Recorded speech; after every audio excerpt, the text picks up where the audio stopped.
noite a todos aqueles que nos escutam. Nós vamos hoje discutir uma lição nova, vamos discutir um novo trimestre e é exatamente a continuação do anterior, a continuação do livro do Êxodo. Vamos começar então por estudarmos o livro de Josué. Sabemos que Josué foi o herdeiro, digamos, da promessa que tinha sido dada a Moisés. Ele já foi o grande ajudante, o grande moço que estava permanentemente na tenda da congregação e também no monte, etc. Josué era um dos grandes do povo de Israel, apesar de ser um jovem nesta altura, e acompanhou desta forma o mestre Moisés para se preparar para ele próprio ser também um mestre em Israel. Vamos ver, a lição de hoje tem um título muito sugestivo e muito interessante, que é a Receita para o Sucesso. E esta receita, dada por Deus para Josué, quando o convocou para ser o seguidor de Moisés, está explicada, está posta, está plantada no capítulo 1 do livro de Josué, no verso 7, e diz apenas isto: tão somente esforça-te e tem muito bom ânimo para teres o cuidado de fazeres conforme a toda a lei que o meu servo Moisés te ordenou. Dela não te desvies nem para a direita nem para a esquerda, para que prudentemente te conduzas para onde quer que andares. E esta é realmente uma ordem extraordinária que nós podemos ver e analisar, e vamos falar disso seguramente no estudo da lição. Por que razão é que este verso é tão central nesta lição e por que razão é que ele é uma receita para o sucesso? Vamos começar, portanto, a pensar neste assunto para desenvolver já adiante. É um prazer, amigos e amigas que nos assistem. Saudações também ao amigo, amado irmão Mário Oliveira, para essa oportunidade que Deus nos concede de cruzarmos as palavras para a lição número 1 do trimestre, o quarto e último trimestre. O tempo passa muito rápido e as lições do quarto e último trimestre de 2025 têm como título central Lições de Fé no livro de Josué. E continuando com aquilo que o irmão Mário já disse, na receita para o sucesso, lição número 1, no verso A de Josué 1:7, eu destacaria que ser forte e muito corajoso, Deus não estava a pedir que Josué fosse militarmente bem treinado ou que fosse tão habilidoso em artes marciais. Muito pelo contrário. Ser forte e corajoso tem que ver com oração e jejum. Tem que ver com o conhecimento da Bíblia, com o conhecimento da palavra, ou seja, estar embasado espiritualmente naquilo que Deus pede.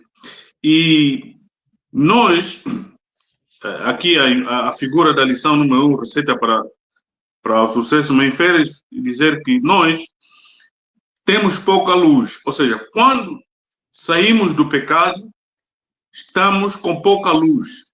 Porque no pecado estamos na escuridão. Exatamente.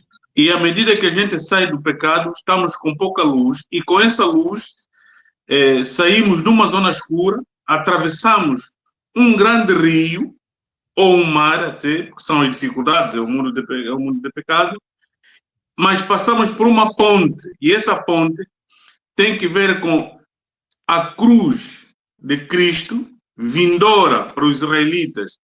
Para nós já teve lugar a crucifixão e nos dirigimos para Canaã celestial. Eles iriam para Canaã terrestre, deixando eles o pecado, nós também o pecado.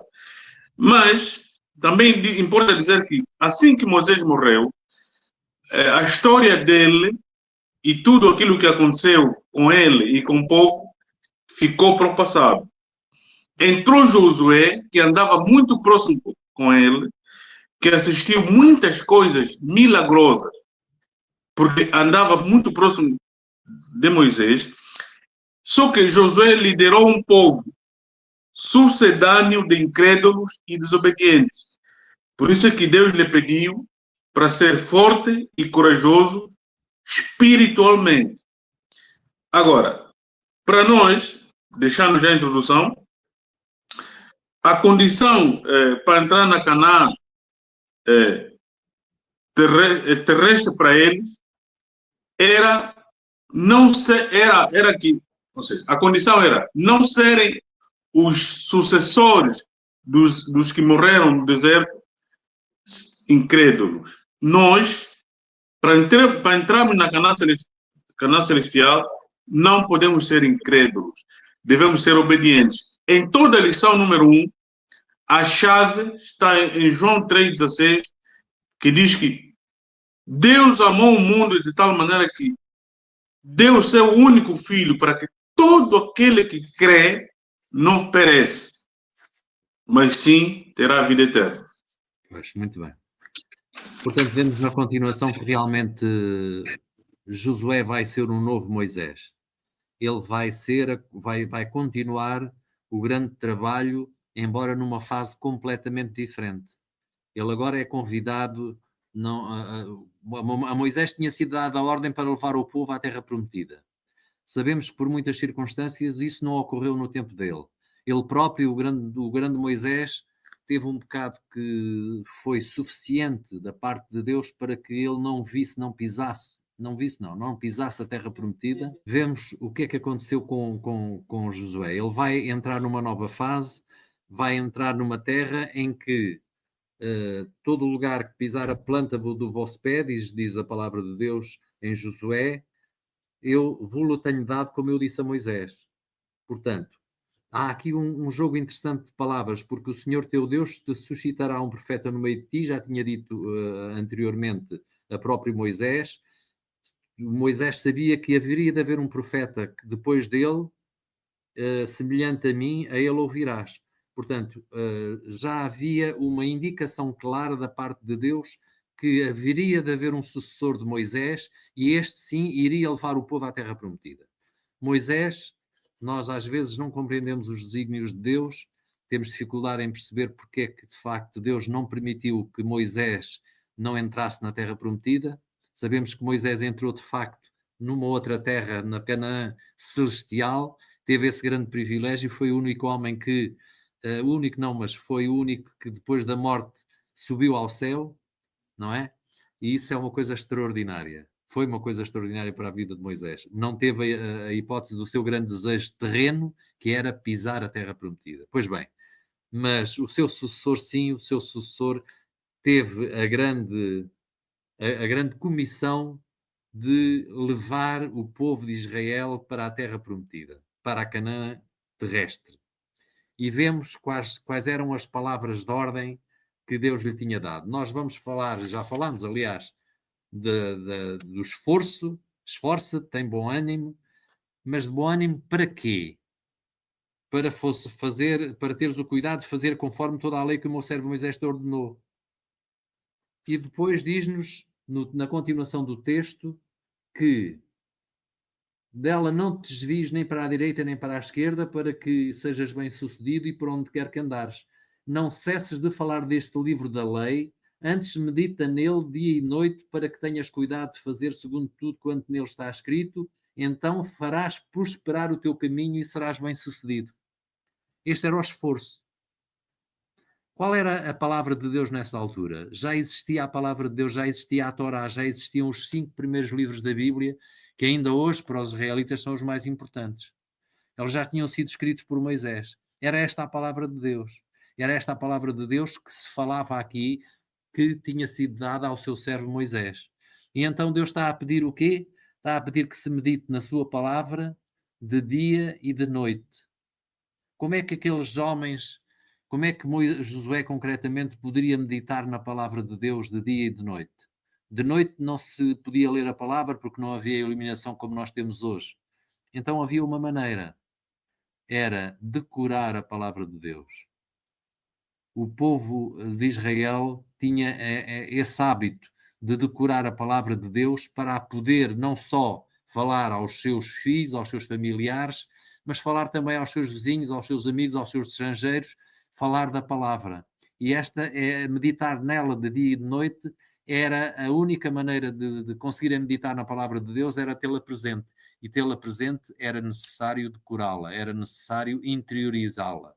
E era este o grande desafio e o grande esforço que cada um devia fazer. Tal como nós hoje devemos, qual é a possibilidade que nós temos de nos relacionarmos com Deus? É a oração e o estudo da sua palavra. Portanto, tal como nesse tempo, é a mesma coisa hoje, por vias modernas. Hoje temos a Bíblia sobre várias formas, temos a Bíblia nos telemóveis, no computador, etc. E temos a hipótese de decorar, se quisermos, ou de meditar profundamente na palavra de Deus, para assim, dessa maneira, estarmos em comunhão com o Pai. Muito bem, irmão Mário. E dizer que o novo líder, o novo Moisés, já que Moisés descansara, era tanto, ele estava na pele, ou seja, estava na condição ou seja, o novo Moisés, o novo líder, Josué, era o líder da expectativa a ser cumprida para Israel, mas que Deus já estava a pedir ao povo, via o novo Moisés, que vivesse a possibilidade, ou seja, era possível viver, e no caso, os comandos de Deus para entrar na Canaã terrestre, através de Josué. Em vez de viverem só, de estarem só ou seja, de cumprirem sua expectativa. Bom, Moisés não está. Agora vamos esperar o que Josué vai fazer. Deus estava a pedir ao povo que, por meio de Josué, vivam a possibilidade de entrarem em Canaã. Tão somente obedeçam. Por um lado. Por outro lado, Josué tinha uma tarefa, podemos dizer, difícil, humanamente falando, mas com as instruções que Deus lhe dera, Josué 1, verso 7, de que se não se desviasse dos comandos, das ordenanças, dos princípios, daquilo que Deus estava a lhe transmitir, até porque ele já sabia parte das instruções via Moisés, ele conduziria tão bem, tão certo como o Senhor vive, para sempre, para entrar na Canaã terrestre. Mas o Moisés foi tido por Deus como o servo do Senhor. Isso é importante destacar isso. Moisés foi chamado de o servo do Senhor. O líder que sucedeu Moisés também tinha que chegar a esse título. Tinha que ser o servo do Senhor, não o servo dele ou o servo de uma outra pessoa, mas sim o servo do Senhor. E isso Josué iria conseguir à medida que fosse vestindo o casaco, né, a capa que Deus, podemos assim dizer, lhe dera. Portanto, foi considerado um líder também invejável, ou seja, seria um líder invejável se fosse obediente. Hoje, na igreja atual, né, na igreja remanescente, podemos assim dizer, Deus espera verdadeiros líderes que sejam invisíveis, mas líderes, servos do Senhor. É interessante notar que no primeiro capítulo ele é chamado muitas vezes o servo de Moisés. E só na parte final do livro, já no capítulo 24, é que ele é chamado realmente o servo do Senhor, que era o título que era dado ao próprio Moisés, não é? É muito interessante ver isso. Mas avançando na lição, e agora, analisando a estrutura do livro, nós podemos analisar isto. As iniciativas que Deus dá ao seu povo, elas não se realizam automaticamente. Pelo contrário, elas requerem uma resposta fiel do povo. E nós vemos que o povo tinha a promessa de entrar na Terra Prometida quando saiu do Egito. A promessa de Deus estava lá. O pacto de Deus com Moisés dizia isso. Vais levar este povo para a Terra Prometida. E eles podiam chegar à Terra Prometida ao fim umas semanas, de talvez 2 meses no máximo, já podiam estar na Terra Prometida. Mas essa geração nós sabemos que não entrou. E não entrou porquê? Porque a promessa de Deus, o pacto é sempre condicional. O pacto tem 2 partes, não é verdade? Tem a parte divina, e Deus nas suas promessas nunca falha, mas tem a parte humana. E a parte humana nós sabemos que falha muitas vezes. Aliás, a terra já tinha sido prometida, a Canaã celestial, a Canaã terrestre já tinha sido prometida ao próprio Abraão. E sabemos que ele, apesar de ter estado na terra prometida, teve que ir para o Egito, e depois ele e enfim, a sua descendência ficaram no Egito 400 anos, e sabemos que foi com Moisés que Deus depois trouxe o povo, etc. Sabemos a história. Portanto, a promessa de Deus está sempre presente, mas as condições para ela se cumprir dependem daquilo que nós somos chamados a fazer. E o que é que nós somos chamados a fazer? A nossa parte qual é? É obedecer àquilo que Deus nos manda fazer. E isso muitas vezes tem falhado, e falhou, mais uma vez aqui, com Moisés falhou, e por isso mesmo ele andou 40 anos no deserto, e ele próprio também não entrou na terra, e apenas Josué e Caleb entraram de facto na terra prometida. Muito bem. Aqui, nesse título, atravesse, tome, divida e sirva. Portanto, esses comandos de Deus para Josué.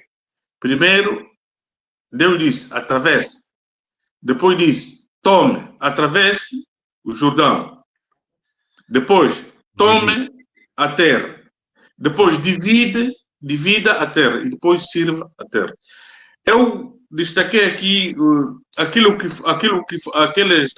as partes que foram de Deus, né, para portanto, linkar com aquilo que o irmão Mário disse. A parte de Deus atravessar, tá? Josué 1, 5 até 12. Deus diz, essa parte de atravessar, Deus a orientar. Josué, atravessa. Toma a terra, também Deus orientou. Agora, dividir, já não seria Deus a dividir.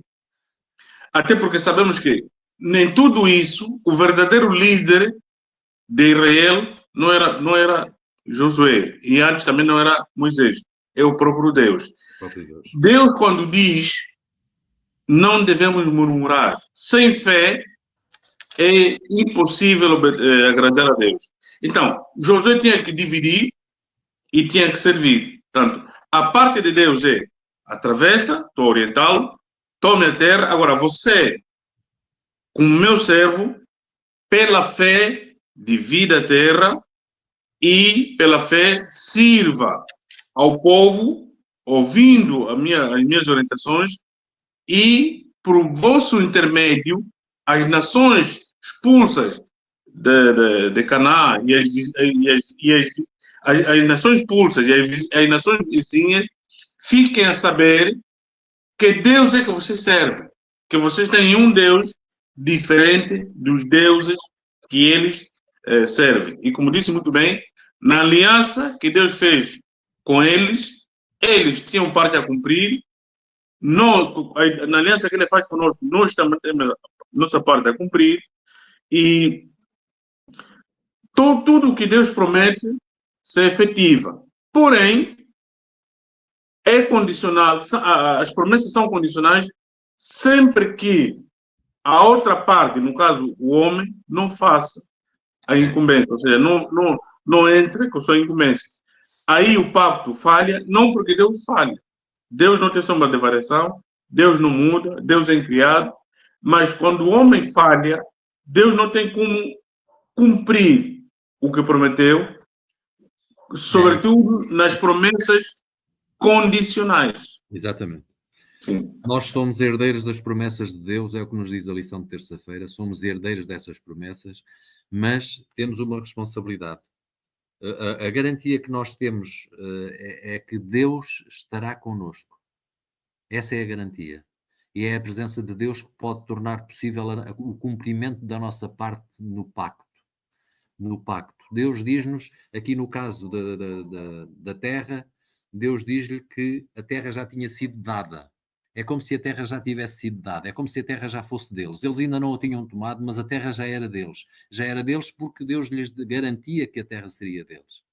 Agora, era necessário que eles cumprissem a parte que lhes faltava. Aliás, nos pactos é sempre isso que acontece. Aconteceu com Abraão, aconteceu ainda antes com Adão também, aconteceu depois com Noé. Todos os pactos que Deus estabeleceu com o seu povo foi para chamar alguém para ser uma luz para o mundo, para anunciar Deus ao homem. É Deus na busca do pecador perdido, não é? Desde o Éden que é assim. Pois bem, aqui é a mesma coisa. O povo de Israel também foi chamado para herdar uma terra nova, uma terra, mas isto tinha um objetivo final, porque Deus sabia que a solução para o homem, mesmo com Moisés, mesmo com Josué, mesmo com, enfim, com Davi, etc., tudo o que acontecia, o que é que acontecia com estes homens? Eles tinham digamos, um reino, se quisermos, um reino orientado por Deus, dirigido por Deus de alguma maneira. Eles primeiro tinham uma teocracia, era Deus quem mandava, não tinham rei, mas depois exigiram o rei para serem iguais aos outros povos, já aí afastarem-se do plano de Deus, e depois continuaram sempre nessa onda de quererem apenas fazer atingir os seus objetivos e fazer a sua vontade, e isso levou a quê? A que a terra progressivamente fosse dispersa, até que foram rejeitados inclusivamente como povo de Deus eleito, com a morte de Estevão. E tudo isto para dizer que todos os pactos, aquilo que Deus estabelece com o homem, todos os testamentos que Deus faz, a parte dele é sempre garantida, a parte do homem depende da obediência aos mandamentos de Deus. E esses, invariavelmente, têm falhado, e por isso é que tudo apontava, e a promessa maior é a promessa de um Messias, como tu disseste no princípio, que haveria de vir. E é esse Messias que torna possível que nós hoje possamos ser herdeiros de uma promessa maior que aquela promessa da terra prometida. Nós temos também a promessa de uma terra prometida, mas já não a Canaã terrestre, a Canaã celestial. E essa sim, porque é uma promessa que não volta atrás. E uma vez chegados lá, teremos uma vida eterna. É isto em que nós acreditamos e é isso que torna o cristianismo uma religião viva, uma religião muito interessante, porque não é feita de deuses mortos, de madeira, etc. Não, é o Deus vivo que nos faz essas promessas. Muito bem. Só para acrescentar que o que impende sobre nós é guardar tudo que Deus nos ensina, porque Ele, em Jesus, tendo dito: guardem tudo que vos ensino, porque eu estarei convosco todos os dias até a consumação do século. Mateus 28, verso 20. Portanto, se nós guardarmos tudo, Deus, com certeza, quando executar a sua parte, nós receberemos o galardão daquilo que nos pertence, ou aquilo que nos cabe. Se não fizermos a nossa parte, Deus cumprirá a mesma. Repito, nas profecias condicionais, aquilo que a gente não faz, quem fica a perder somos nós. E nas incondicionais, creiamos ou não, gostemos ou não, Deus cumpre. Deus dá-nos uma outra garantia. É essa que tu disseste. A garantia que Ele dá-nos a promessa e dá-nos a garantia de estarmos connosco. Mas mesmo isso, Ele estará connosco se nós quisermos. Porque Ele respeita sempre a nossa vontade. Então, a garantia é condicional nesse aspecto. Porque nós podemos não querer a sua companhia, como muitos não quiseram. Não é verdade? Como muitos rejeitaram. E por isso mesmo é condicional nesse aspecto. É condicional na nossa parte. E agora, na lição de quarta-feira, vem a ordem, ser forte. E aqui parece que estamos a entrar um bocadinho em contradição com aquilo que é o nosso mandamento maior, que a salvação vem pela fé e não pelas obras. Ser forte parece que significa que nós temos que fazer muitas coisas importantes, temos que fazer muitas realizações, temos que guardar a lei, temos que não transgredir este mandamento, não transgredir aquele, porque só assim é que Deus se agrada de nós. Quando não é isso bem que está aqui em causa. Nós temos que ter coragem. Para quê? Para quê? Diz aqui, ser forte e corajoso, não temas nem te espantes, porque o Senhor teu Deus é contigo por onde quer que andares. É aquela presença que eu estarei convosco, que eu estarei contigo. Ele promete-nos hoje, e em Mateus 28, 20 também, quando tu disseste, a mesma promessa. Eu estarei convosco até à consumação dos séculos. É a promessa que Jesus Cristo nos dá. Ora bem, ele tinha realmente, se nós pensarmos agora, novamente, se colocarmos aquele pequeno povo, um pequeno povo que não era guerreiro, que era um povo de pastores que tinha andado pelo deserto 40 anos e os seus descendentes agora estavam a entrar na Terra Prometida. O que é que eles sabiam de estratégia militar para tomar aquelas cidades fortificadas, muitas delas inexpugnáveis como Jericó, com muralhas gigantes, com portões enormes, quer dizer, com povos bem armados, etc. Qual era a possibilidade humana do povo de Israel conseguir atingir, chegar a estas cidades e conquistá-las? Nenhuma. Humanamente era impossível. Mas sabemos até pela história que isso aconteceu. E aconteceu milagrosamente porque Deus orientou o povo, orientou e lutou por ele. Não foi o povo, não foi a sua valentia. Aqui a ordem para ser forte é ser corajoso, ter capacidade e, sobretudo, acreditar na possibilidade de que Deus é que vai à frente e que Deus é que orienta. Nós estamos aqui porque Deus nos mandou. Estamos aqui porque estamos a obedecer à vontade de Deus. Portanto, nós temos em Efésios, o apóstolo Paulo dá-nos uma descrição da armadura de Deus e nós hoje, apesar de sabermos que não temos que entrar em combates militares, Deus não nos manda isso, mas sabemos que nas lutas espirituais, as lutas espirituais com as potestades das trevas são tremendas e nós devemos estar cingidos como? Cingidos com a verdade, não é verdade? Vestindo a couraça da justiça,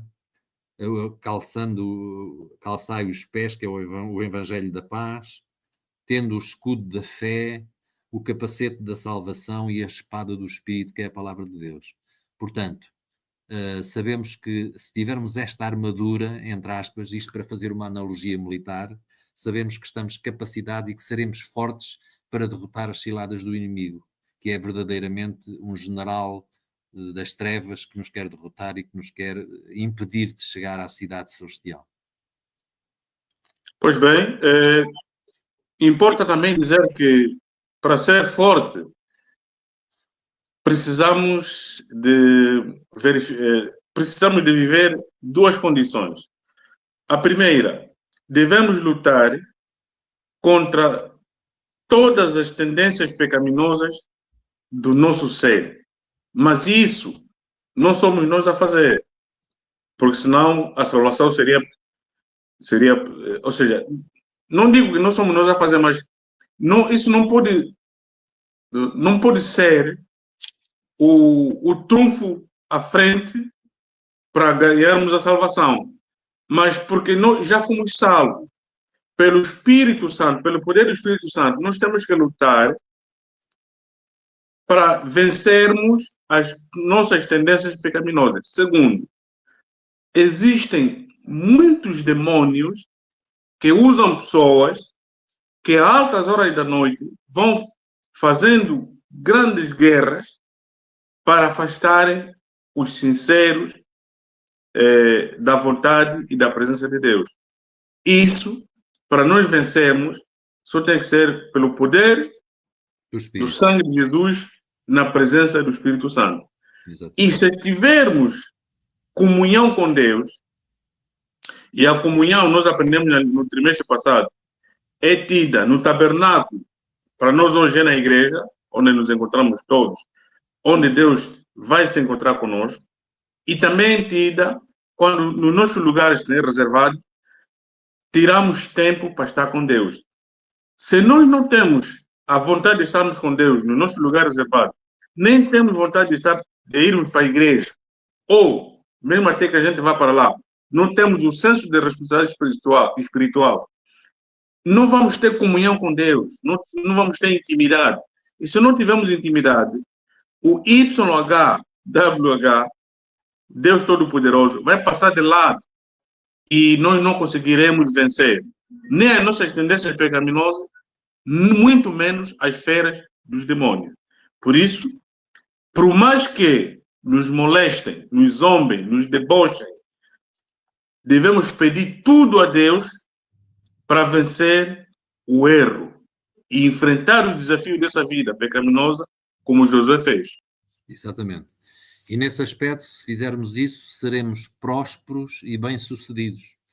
E o que é que significa ser próspero e bem-sucedido?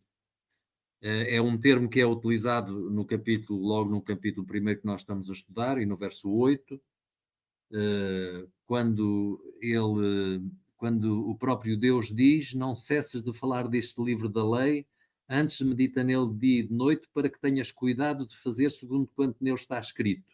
Então farás prosperar o teu caminho. É-nos dito que seremos prósperos. O termo aqui é um termo muito interessante que aparece muitas vezes no livro de Jó, é o termo sacal. E pode ser bem-sucedido, pode ser prudente, pode ser agir com sabedoria, e ele ocorre muitas vezes nos livros de Jó, Provérbios e Salmos, onde a noção de sucesso está intimamente ligada à ideia de agir com sabedoria. E agir com a sabedoria de Deus, é temendo a Deus e obedecendo à sua palavra. Isto é o ser prudente, não é?